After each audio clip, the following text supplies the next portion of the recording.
మహోన్నతుడా, సర్వశక్తిమంతుడా, సర్వాధికారి, మీ బంగారు పాదములకు స్తుతులు స్తోత్రములు చెల్లించుకుంటున్నాం నాయన. మీరిచ్చిన కృపను బట్టి మా రక్షకుడి యొక్క నా జన్మదిన వేడుకను చేసుకునే అదృష్టాన్నిచ్చే తండ్రి మీకు వందనాలు. అలాగే ప్రభువా, మీ బిడ్డలు వాక్య పరిచర్యలో బలముగా వాడబడుతున్న మీ సేవకులను ప్రభువా మీ చిత్త ప్రకారంగా ఇక్కడ రప్పించారు. రమేష్ బాబు గారిని, పాల్ గారిని, ఆనంద్ బాబు గారిని, నేను బిడ్డలందరినీ, వారి కుటుంబాన్ని, వారు చేస్తున్న సేవ పరిచర్యని దీవించి కాపాడండి. వచ్చిన ఈ కార్యక్రమంలో పాల్గొన్న పాటలు పాడిన బిడ్డలందరినీ దీవించి ఆశీర్వదించండి. వాక్యాలు చెప్పిన చిన్న బిడ్డలందరినీ దీవించి ఆశీర్వదించండి. నేను మీకు వందనాలు. ఈ కార్యక్రమం అంతటా ప్రభువా ప్రారంభం నుంచి ముగింపు వరకు మీ కృప చూపించి మీకు మహిమకరంగా జరిగేటట్లుగా సహాయం చేయమని, పరిశుద్ధాత్మ శక్తితో మమ్మల్ని నడిపించమని యేసుక్రీస్తు పుణ్యనామంలో ఈ ప్రార్థన అడిగి వేడుకుంటున్నాం తండ్రి, ఆమేన్. ప్రభునందు ప్రియమైన దేవుని పిల్లరా, నేను ఎక్కువసేపు చెప్పను కానీ వాక్యాన్ని కొన్ని నిమిషాలు వాక్యాన్ని చదువుకుంటూ ముందుకు వెళ్దాం. మలాకి గ్రంథము 4వ అధ్యాయం 2వ వచనం చదువుకుంటూ ముందుకు వెళ్దాం.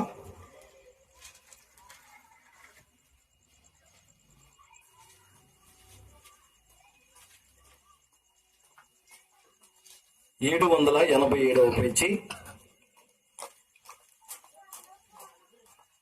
4వ అధ్యాయము 2వ వచనం. అయితే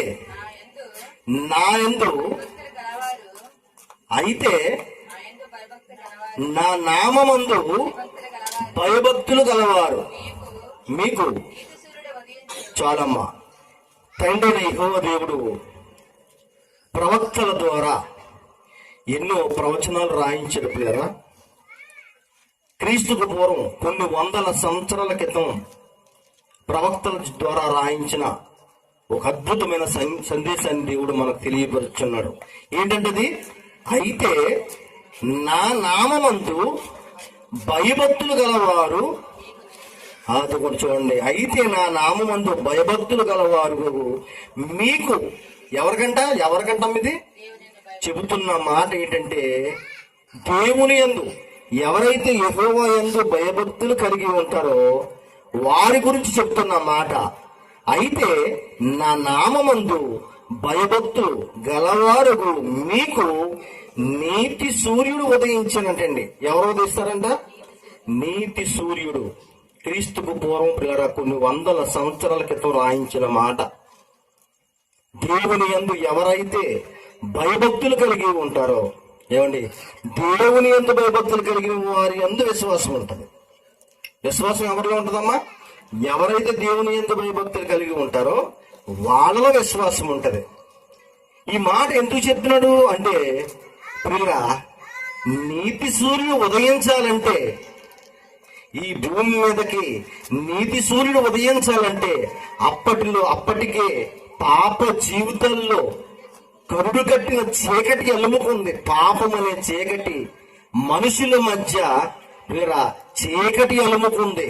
అయితే చీకటిలో నుంచి, పాపములో నుంచి భయంకరమైన పాతాళానికి వెళ్ళిపోతున్న సమయంలో తండ్రి అయిన దేవుని గుండె కరుగుతూ ఆ ఆవేదనలో నుంచి రాసిన మాట ప్రియులది. నా బిడ్డల్ని కష్టంతో కనుక్కున్న నా బిడ్డలందరూ కూడా పాతాళంలోకి జారిపోతున్నారే అని వారి రక్షణార్థం కొరకు, వారి చీకటి బ్రతుకుల్లో వెలుగుని నింపడం కొరకు ఒక నీతి సూర్యుడు ఉదయిస్తున్నాడని ముందుగా చెప్పిన మాట పిల్ల చూడండి ఎంత బాగుంది. అయితే నా నామమందు భయభక్తులు గలవారు మీకు నీతి సూర్యుడు ఉదయించెను. అతని రెక్కలు ఆరోగ్యము కలుగు చేయనటండి. ఎవరి రెక్కలు? ఆయన కుమారుని యొక్క రెక్కలు. తండ్రి అయిన దేవుని యొక్క కుమారుని యొక్క రెక్కలు ఆరోగ్యాన్ని కలగజేస్తాయంట. ఎవరైతే ఆయన రెక్కల కిందకి వెళతారో వారికి ఆరోగ్యం అండి. వారి జీవితాలు వెలుగుగా మారుతాయి. చీకటిగా మారిపోయిన జీవితాలు, మోడుగా మారిపోయిన బ్రతుకులు యేసుక్రీస్తు ప్రభు యొక్క రెక్కల కిందకు వస్తే పిల్లరా చిగురిస్తాయని చెప్తున్నాడు తండ్రి అయిన దేవుడు. ఎంత బాగుందో చూడండి ఈ మాట. మరి వస్తున్నారా ఏమ్మా? దేవుని యందు భయభక్తుల్లో ఉంటున్నారా? యేసుక్రీస్తు యొక్క ప్రభు యొక్క రెక్కల కిందకి వస్తున్నారా? పిల్లరా ఆలోచించండి. ఏమండి, ఇక్కడ క్రిస్మస్ అనే పేరుతో ఈ ప్రాంతంలో ఉన్న కొంతమంది బిడ్డలకి వాక్యాన్ని వినిపించాలనే ఆలోచనతో పిల్లరా, ఏమండి, కష్టమైనప్పటికీ కూడా ఇష్టంగా ఈ కార్యక్రమాన్ని చేస్తున్నామండి. కష్టమైనప్పటికీ ఇష్టంగా చేస్తున్నాం. ఎందుకంటే పిల్లరా, ఈ పక్కన బిడ్డలు, అనేక మంది బిడ్డలు హృదయాలు కదిలించబడాలని ఆలోచనతో మేము ముందుకు వచ్చాం పిల్లరా. ఇక్కడ దేవుడు అంటున్నాడు, మీ బ్రతుకుల్లో, చీకటిగా మారిపోయిన బ్రతుకుల్లో ఏమి రావాలంట? వెలుగు రావాలి. ఆ వెలుగు రావాలంటే ఉదయాన్నే సూర్యుడు ఎలాగైతే వస్తాడో పిల్లరా, అలా మీ జీవితంలోకి నీతి సూర్యుడు ఉదయించబోతున్నాడు. ఆయన రెక్కల కిందకి మీరు వెళితే మీకు ఆరోగ్యం, ఆయన రెక్కల కిందకి వెళితే మీకు రక్షణ, ఆయన రెక్కల కిందకి వెళితే మీ కుటుంబాలకు మేలని చెబుతున్నాడు తండ్రి అయిన దేవుడు. పిల్లరా, నాశనానికి వెళ్ళిపోతున్న లోకాన్ని చూసి ప్రభు గుండె తరుక్కుపోయి ఈ కొంతమంది బిడ్డలను రక్షించుకోవాలని తండ్రి తన కుమారుని పంపించాడండి. లూకా సువార్త 2వ అధ్యాయం 10వ వచనం. ప్రియరా, అయితే ఆ దూత భయపడకుడి, ఇదిగో ప్రజలందరికీ కలగబో మహా సంతోషకరమైన మళ్ళీ చదవమ్మా. అయితే ఆ దూత భయపడకుడి. ఇక్కడ ఎవరో చెప్తుందంటే కొంతమంది గొర్రెల కాపరులు ఉన్నారండి. తల్లి మరియా నిండుగాళ్ళకు ఉన్న సమయంలో ప్రజా సంఖ్య రాయడానికి ఆ ప్రాంతానికి వెళ్ళినప్పుడు అక్కడ ఇవన్నీ మీ ఎంతో తెలిసిన విషయమే. కాకపోతే ఇక్కడ కొత్త విషయాన్ని గమనించాలి. ఏంటంట? గొర్రెల కాపరులకు దూత కనిపించి చెప్తున్న మాట ఈ సందర్భం. చదువు ఎంత బాగుందో. అయితే ఆ దూత భయపడకుడి, ఇదిగో ప్రజలందరికీ కలగబోవు. చూసారా పిల్లరా, కులం లేదు, మతం లేదు, ఏమండి, తెలుగు భేదం లేదు, నలుపు జాతీయులం లేదు, ఊరు భేదం లేదు. ఎవరంట? ప్రజలందరికీ అండి. ఆసియా ఖండం నుంచి ప్రపంచంలో 6 నెలలున్న ప్రతి ప్రాంతంలో ప్రతి మనిషి కొరకు ప్రభు పుట్టాడండి. ఎవరి కొరకు? ప్రతి మనిషి కొరకు. ఇది ఆ కులం కోసం, యేసు ప్రభు వారు అంటే మానమాధవుల కోసం అని చాలా మంది అనుకున్నారు. తప్పండి ఇది మాట. ఇక్కడ చూడండి ఎంత బాగుందో, చదవం ఎంత బాగుందన్నమాట. ప్రజలందరికీ అంట. ఎవరికమ్మా? అందరికీ. 6 నెలలున్న ప్రతి మనిషికి, పుట్టిన ప్రతి మనిషికి, గిట్టిన ప్రతి మనిషికి కూడా పిల్లరా, ఇప్పటి వరకు రక్షణ పొందుకున్న వారందరికీ కూడా, ప్రజలందరికీ, పొందుకున్న వారికి, పొందబోయే వారికి, చూసారా, మారు మనసు పొందిన వారికి, పొందబోయే వారికి. చూడండి ఎంత గొప్ప దేవుడండి బాబు. అసలు ఆ తండ్రి మనసు ఎంత గొప్పగా ఆలోచించి చూడండి. చీకటిగా మారిపోయిన బ్రతుకుల్లోకి నీతి సూర్యుడు ఉదయించాడు.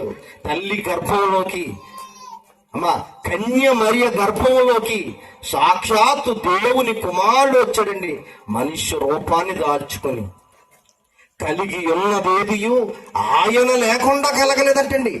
చూసారా, గ్రహాలు కానివ్వండి, పర్వతాలు కానివ్వండి, పిల్లరా, ఈ సృష్టిలో ఏదంటూ కానివ్వండి, యేసుక్రీస్తు ప్రభు లేకుండా ఏది కలగలేదు. మహానుభావుడు, మహాదేవుడు మనుష్య రూపంలో పుట్టాడండి. చూసారా, ఏమండి, ఎవరైనా ఎలా ఎందుకు అంత బాధపడుతున్నావు, నీకు ఏం కష్టం వచ్చిందిరా అంటే, నీకేం తెలుసు, నీ పెళ్ళి అయిందా, ఏమైంది, సంసారం అంటే ఎన్ని కష్టాలు నీకు ఏం తెలుసు అంటారు. అవునా కదా? ఎలా ఎందుకంత బాధపడిపోతుంది, ఎందుకంత తిప్పలు పడిపోతుంది అంటే, సంసారం గురించి నీకు ఏం తెలుసు, పెళ్ళి అయితే తెలుస్తుందిరా, పెళ్ళైతే పిల్లలు పడితే తెలుస్తుందిరా అంటే, ఓ మనిషి బాధ ఒక మనిషికే తెలుస్తుందిరా అంటారు కదా. ఏమండి, అలాగా ఒక మనిషికి బాధ నుండి తప్పించడానికి మనిషి శరీరాన్ని దాల్చుకుని వచ్చాడండి. మహాలోకాన్ని నుంచి వచ్చాడు మహానుభావుడు. మనుషులను ఉద్ధరించడానికి వచ్చాడు. పాప జీవితంలో నుంచి వెలుగులోకి తీసుకురావడానికి వచ్చాడండి. అందుకు అంటున్నాడు, ప్రజలందరికీ అంట. అందరికీ కొంతమందికి రమ్మా, అందరికీ అందరికీ నాశనంలోకి వెళ్ళిపోకూడదని, పాతాళంలోకి జారిపోకూడదని తండ్రి తన ప్రియ కుమారుని మన కోసం పంపించాడు పిల్లలకి. ఎంత బాగుందో చూడండి ఈ మాట. నీతి సూర్యుడు ఎలా ఉదయించాడో చూడండి పిల్లరా. చదువమ్మా. ప్రజలందరికీ కలగబోవు మహా సంతోషకరమైన సువార్తమానము. ఏంటండి ఆ సువార్త? మహా సంతోషకరమైన సువార్త అంటే, నా చిన్నతనంలో లాటరీ టికెట్ అయితే 100 మందికి ఒక బిందు తగిలిందంట. 100 మంది లాటరీ టికెట్ కడితే ఒకరికి ఒక బిందు తగిలిందంట, స్టీల్ బిందు. అది మీకు చాలా శుభవార్త. మీకు ఏంటంటే ఒక స్టీల్ బిందు తగిలింది. అది బాబోయ్, 100 మందిలో నాకు స్టీల్ బిందా, నా అదృష్టం చాలా గొప్పది. అవునా కదా అనుకుంటారు. ఈ మధ్యకాలంలో ఈ పదాన్ని ప్రతి ఒక్కరు వినియోగించేసుకున్నారు. ఏమా, మొన్న ఒక ఆవిడ మైక్ పెట్టుకుని వస్తుంది, పొద్దున్నే లేచి బయటకు వచ్చాను. చాగళ్ళు పట్టణస్తులకు శుభవార్త. ఏంటి మళ్ళీ శుభవార్త అంటే మళ్ళీ కాలనీలు ఇస్తున్నారంటావా ఏంటి అనుకున్నాను నేను. అమ్మా, ప్రజలందరికీ చాగళ్ళు ప్రజలందరికీ శుభవార్త అంట. ఏంటంటే అది శుభవార్త తెలుసా? చొక్కా బటన్స్ ఉంటాయి కదా, ఈ బటన్స్ అంట పగిలిపోతే ఆవిడ వేస్తుందంట. ప్యాంట్ జిప్పులు తెగిపోతే జిప్పులు కుట్టడానికి వచ్చిందంట. ఏంటంటే ఇది శుభవార్త. ఎవరికి? త్యాగంలో ఉన్న ప్రజలందరికీ శుభవార్త. ఆవిడ నందమూరి వెళ్తే వాళ్ళకి శుభవార్త. ఏంటది? తెగిపోని బటన్స్, తెగిపోని జిప్పులు కొడతాం, వాళ్ళకి శుభవార్త. మరొకడు వచ్చాడు కాసేపటికి మైక్ పట్టింది. ఏంటంట? త్యాగాలు ప్రజలందరికీ శుభవార్త. 50 గ్రాములు మీరు అమ్మితే 2000 రూపాయలు ఇస్తాను. ఏంట్రా బాబోదని. జుట్టు ఏంటమ్మది? తల వెంట్రుకలంట. ఎంత? 50,000కి 50 గ్రాములకి 2000 రూపాయలు. అయ్యో బాబోయ్. ఏమండి, నిజంగా ప్రజలకండి ఊడిపోయే జుట్టు మళ్ళీ ఎలా వస్తుందో ఉన్న దాని మీద ఉన్నంత శ్రద్ధ, చచ్చిపోతే ఎక్కడికి వెళ్ళిపోతాము అనే మనేద లేదండి. చూసారా దేని మీద శ్రద్ధ? ఊడిపోయిన జుట్టు మరలా రావాలి. ఎన్ని ఆయిల్ రాసేస్తున్నారండి బాబు, ఎన్ని ఆయిల్ అది బాబు. చూసారా మీరు యూట్యూబ్లో చూస్తుంటేనే లక్షల మంది చూస్తున్నారు. ఏంటి? జుట్టు ఊడిపోతే రాసుకుంటే నూనె మరలా ఏదైతే వస్తుందో చూడండి పిల్లరా. మనుషులు మాయం చేసేసింది, మనసును మార్చేసింది దెయ్యం. మనసుని మార్చేసింది. చూడండి, ప్రజలందరికీ సంతోషకరమైన శుభవార్త అంట. ఏంటి శుభవార్త? 1,00,000 రూపాయలు ఇచ్చినా కానీ ఇది సంతోషకరమైన శుభవార్త కాదండి. ఏదో ఒక రోజుని, ఒక 20 రోజుల తర్వాత, లేదా ఒక 10 రోజుల తర్వాత, ఒక సంవత్సరం తర్వాత 1,00,000 రూపాయలు ఖర్చు అయిపోతుంది. కానీ మీకు ఇచ్చిన రక్షణ శుభవార్త అది ఒక వరమండి బాబు. తెలుసుకోవట్లేదు ప్రజలు. అందుకని చూడండి ఎంత బాగుంది మాట. చదువు ఎంత బాగుంది మాట. దావీదు పట్టణమందు నేడు రక్షకుడు మీ కొరకు పుట్టి ఉన్నాడు. చాలమ్మా. ఎవరి కొరకు పుట్టాడంటమ్మా? మరియమ్మ కోసం, మార్తమ్మ కోసం, రాధ కోసం, ధర్మరాజు కోసం. చూసారా ఫ్రెండరే ఎంతమంది. నీకోసమా?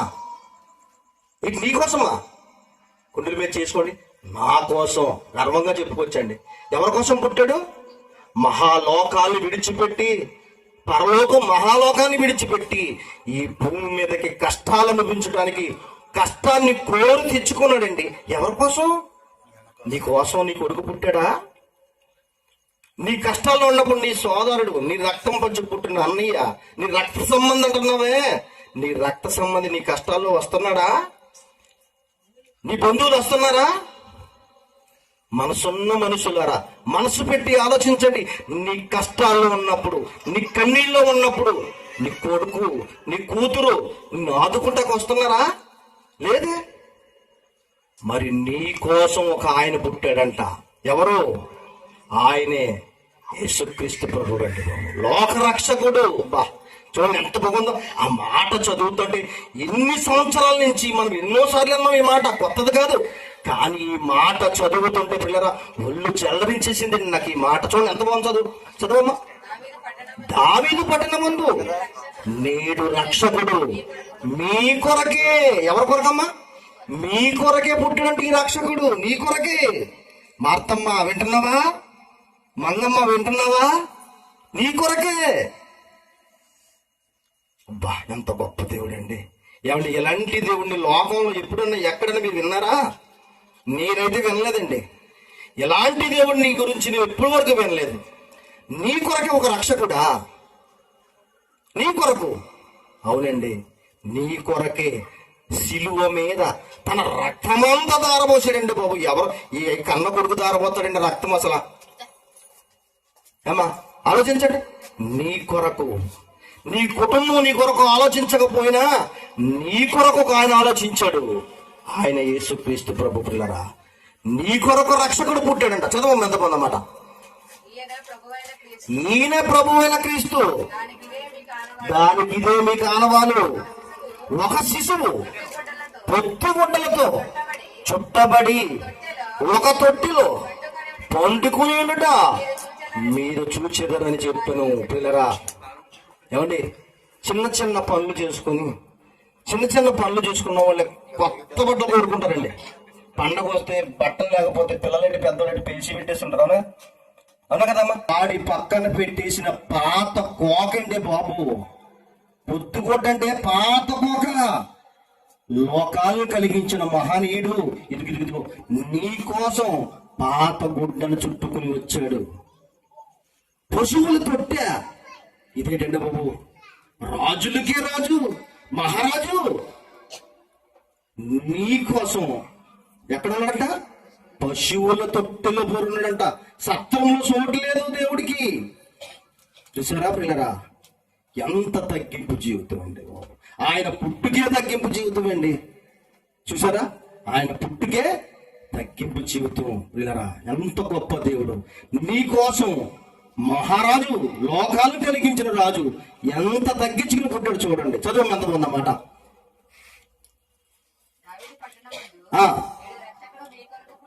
నేడు రక్షకుడు మీ కొరకే పుట్టి అన్నాడు. ఈయనే ప్రభువైన క్రీస్తు, దానికి మీకు ఆనవాలు. ఒక శిశువు పొత్తిగుడ్డలతో చుట్టబడి ఒక తొట్టిలో పండుకుయుండుట మీరు చూచేద్దరని వారితో చెప్పాను.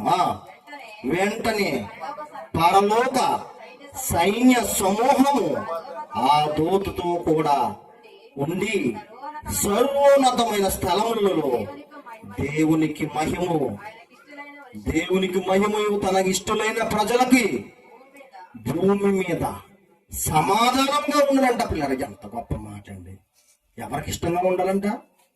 అమ్మా, మన వాళ్ళు పొద్దున్న నుంచి సాయంత్రం వరకు అక్కను సంతోషపెట్టడం కోసం, భావన మెప్పించడం కొరకు, చిన్న దృష్టిలో మంచోడిగా ఉండడం కొరకు ఈ నటనా జీవితమే సరిపోతుందండి బాబు. ఇక మరి దేవుణ్ణి ఎప్పుడు మప్పిస్తారు?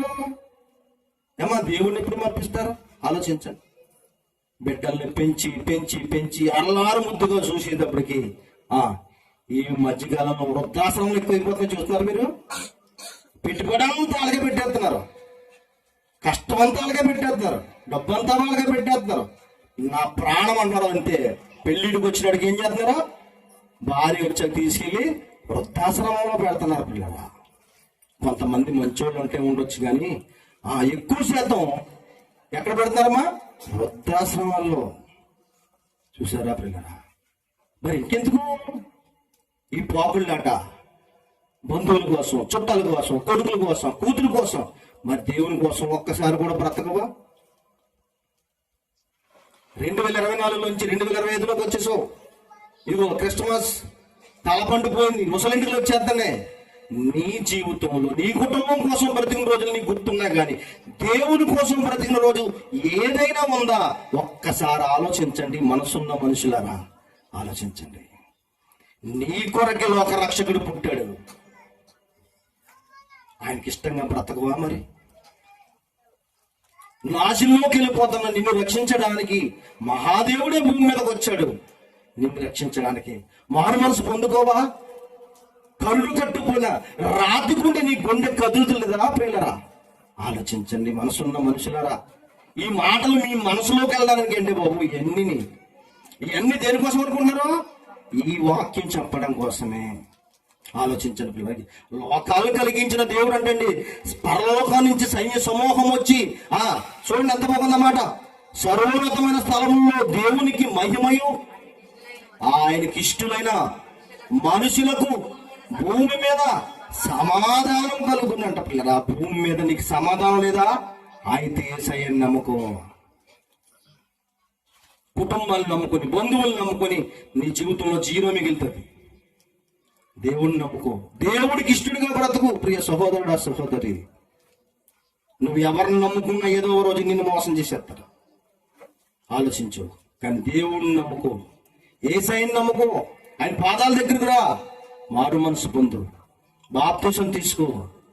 నీ కుటుంబంలో మనశ్శాంతి, నీ జీవితంలో విశ్రాంతి దొరుకుతుంది. చీకటి బ్రతుకులను వెలుగునిచ్చడానికేనండి బాబు నీతి సూర్యుడు నీ కోసం ఉదయించాడు. 1 పేతురు రాసిన పత్రిక, 2 పేతురు రాసిన పత్రిక చూడండి ఎంత బాగుందన్నమాట. ముగించుకుందాం. 1వ అధ్యాయం 19వ వచనం పిల్లలు. మరియు ఇంతకంటే స్థిరమైన ప్రవచన వాక్యము మనకున్నది, తెల్లవారు వేకువ చుక్క. ఎక్కడ ఉదయించాలంటమ్మా? మీ హృదయములో. తెల్లవారు వేకువ చుక్క మీ హృదయంలో ఉదయించు వరకు ఆ వాక్యమే చీకటి బ్రతుకులకు వెలుగునివ్వడానికి సిద్ధంగా ఉందండి. ఆలోచించండి పిల్లరా. యేసుక్రీస్తు ప్రభు వారు శరీరధారిగా మన మధ్యలో లేకపోవచ్చు, ఫిజికల్ గా లేకపోవచ్చు, వాక్యమే దేవుడై ఉంది. వాక్యపు మాటలే దేవుని మాటలుగా తీసుకోవాలి పిల్లరా. ఆలోచించండి. వాక్యం ఏమై ఉంది? దేవుడై ఉంది. వాక్యాన్ని చదవాలండి. ఏమండి, ఒక తల్లి ఓదార్చినట్టు, ఒక తండ్రి ఆదరించినట్టు ఉంటుందండి వాక్యాన్ని చదువుతుంటే పిల్లరా. ఆలోచించండి. ఏమండి, తెల్లవారు వేకు చుక్క మీ జీవితాన్ని వెలిగించినట్లు. చూడండి ఎంత బాగుందన్నమాట. వేకు చుక్క మీ హృదయాల్లో ఉదయించే వరకు ఆ వాక్యము చీకటి గల చోటును వెలుగించు దీపమై ఉందంటే, మీ బ్రతుకుల్లో దీపంగా ఉందంట వాక్యం, ప్రభు మాట. ఆలోచించండి. మీ చీకటి బ్రతుకులు వెలిగివ్వాలంటే వాక్యమేనండి మీ గుండెల్లో పెట్టుకోవాలి. వాక్యానుసారంగా మీరు బ్రతికితే ప్రభువును మీరు నిజంగా సంతోషపరిచిన వారు అవుతారు పిల్లరా. ఆలోచించండి. ఏమంటే ఎన్నో కష్టమసలు చూసుంటారు, ఎన్నో కష్టమసలు చూశారు, కానీ ఇంకా ఎన్నో కష్టమసలు చూడాలి మీరు. అలా మీరు చూడాలంటే దేవుడు మీకు మంచి ఆరోగ్యాన్ని, మంచి ఆయుష్ని మీకు ఇవ్వాలంటే పిల్లరా మీరు యేసయ్య పాదాల దగ్గరికి వచ్చేయాలి. ఏమండి, మీకు మంచి మాట చెప్పమంటారా? కరెక్ట్గా 3 సంవత్సరాల క్రితం కరోనా ఎంతమందిని పట్టుకుపోయిందండి. ఏమండి, ఎంతమంది పట్టుకుపోయింది ఆలోచించారా పిల్లరా? ఇంకా బ్రతుకున్నామంటే మనం ఏదో గొప్పోళ్ళమని కాదండి. దేవుడు ఇచ్చిన లాస్ట్ అవకాశం ఇది, చిట్ట చివరి అవకాశము. నా బిడ్డ ఇప్పటికైనా మారుతుందేమో, ఒక అవకాశం ఇద్దాము పిల్లరా. మారు మనసు లేకుండా చచ్చిపోతే చాలా ప్రమాదమండి. యేసు ప్రభు వారు రక్తం చిందించిన వృధా అయిపోద్ది పిల్లరా. ఆలోచించండి. యేసు క్రీస్తు ప్రభు వారు నీ కోసం పుట్టాడు. ఏమండి, క్రీస్తు నీ కోసం పుట్టాడు. కరోనాలో ఎంతో మంది చచ్చిపోయారండి, ఎంతో మంది చచ్చిపోరు. మేధావులు చచ్చిపోరు, గొప్ప గొప్ప గాయకులు ఎస్పి బాలసుబ్రహ్మణ్యం లాంటి వారు చచ్చిపోరు, కోటీశ్వరులు చచ్చిపోయారు పిల్లరా. ఇప్పుడు నీవు బతుకున్నావంటే నీకు దేవుడు ఇచ్చిన చిట్ట చివరి అవకాశం. నువ్వు మారతావు. నా బిడ్డ పాతాళానికి వెళ్ళకూడదు, నా బిడ్డ పాతాళంలోకి జారిపోకూడదని దేవుడు పెద్ద మనసు చేసుకుని నీకు ఈ భూమి మీద ఆయుష్నిచ్చాడు పిల్లరా, ఆయుష్నిచ్చాడు. దేవుడికి మీరు ఎట్టకంటే టైం 2026లో మారుతాను, 2027లో మారుతాను, 31కు మారుతాను, జనవరి 1కు మారుతాను అనకండి. ఇదే అవకాశం మీకు, ఇదే అనుకూల సమయం. ఆలోచించండి, మనసు పెట్టి ఆలోచించండి పిల్లరా. చూడండి ఎంత బాగుందో మాట చూడండి. మరియు ఎంతకంటే స్థిరమైన తెల్లవారు వేకువ చుక్క మీ హృదయంలో ఉదయించే వరకు ఆ వాక్యమే చీకటి గల చోటుకు వెలుగించు దీపమై ఉందంట పిల్లల. వాక్యమే దీపమై ఉందంట. మన వాళ్ళు అది మర్చిపోయి డిసెంబర్ 1 తారీఖున పెట్టేసుకున్నారు నక్షత్రాలు. ఇంటికో నక్షత్రం, ఏంటది ఇంటికో నక్షత్రం. ఒక నక్షత్రం చెప్తుంటే కళ్ళు పడతలేదు, మసుకొచ్చేస్తుంది. రకరకాల లైట్లు పెట్టుకోండి, మంచిదే. కానీ నక్షత్రం పెట్టుకుంటే నీకు క్రిస్టమస్ చేసేసినట్టు కాదు అమ్మా. నక్షత్రం పెట్టుకుంటే క్రిస్టమస్ చేసేసినట్టు కాదు. ఆలోచించండి. క్రీస్తును నమ్ముకున్న నీవు క్రీస్తును ధరించుకోవాలి. ఆలోచించండి. నక్షత్రం పెట్టుకుంటే పరలోకం వెళ్ళిపోరు. ఏమండి, నక్షత్రం పెట్టుకున్న వాళ్ళందరూ పరలోకం వెళ్ళిపోరు. నక్షత్రం పెట్టుకుంటే నువ్వు క్రిస్టమస్ చేసేసినట్టు కాదు. ఆలోచించండి. నువ్వు మారితే పరలోకంలో పండగండి బాబు. నీ మనసు కదిలించబడాలి. నీ మనసులోకి వాక్యం వెళ్ళాలి. నీ మనసులోకి దేవుని మాటలు వెళ్ళాలి. అప్పుడు కదా దేవుడు సంతోషించేది. నువ్వు 4 నక్షత్రాలు ఇంటి చుట్టూ పెట్టుకున్న దేవుడికి ఏమైనా సంతోషం ఉందా ప్రియుల? ఏమండి, వాక్యం చెబుతుంది దేవుని కోసం కష్టపడే బిడ్డల భూమి మీద నడుస్తుంటేనంట ఆకాశంలో పరలోకంలో నక్షత్రాలు భూమి మీద తిరుగుతున్నట్టు అనుకుంట. పరలోకంలో దేవుని కోసం సువార్త చేసే బిడ్డలు తిరుగుతుంటే భూమి మీద పరలోకంలో కనిపిస్తున్నాయట నక్షత్రాలు. ఎక్కడ? మీరే ఆయన నక్షత్రం ఏంటి బాబు. ఎవరు? మీరే దేవుని నక్షత్రం. దేవుని కోసం యథార్థంగా భక్తిగా నీతిగా నువ్వు బ్రతికితే ఆయన సంతోషం అండి. ఆలోచించండి పిల్లరా. దేవుడికి ఏ విధంగా అయితే సంతోషంగా ఉండాలో అలా ఆలోచించండి. కన్ను మూసమా జారిపోతాం. ఆలోచించండి. చచ్చిపోతే మళ్ళీ మన దేవుడిని బ్రతుకులాడుకునే అవకాశం ఉండదు పిల్లరా. ఆలోచించండి. ఈ క్రిస్టమస్ పేరు మీద మీకు ఈ వాక్యాన్ని వర్తమానాన్ని అందించాలని మా ఆలోచనతో ముందుకు వచ్చాం పిల్లరా. ఆలోచించండి. మరి రమేష్ అన్నయ్య గారు చక్కటి వాక్యం చెప్తారు. కొన్ని నిమిషాలు ఆయన కూడా మరి చెప్పాలని ఆశపడుతూ ప్రేమపూర్వకంగా ఈ సమయాన్ని ఆయనకు అప్పగిస్తున్నాను.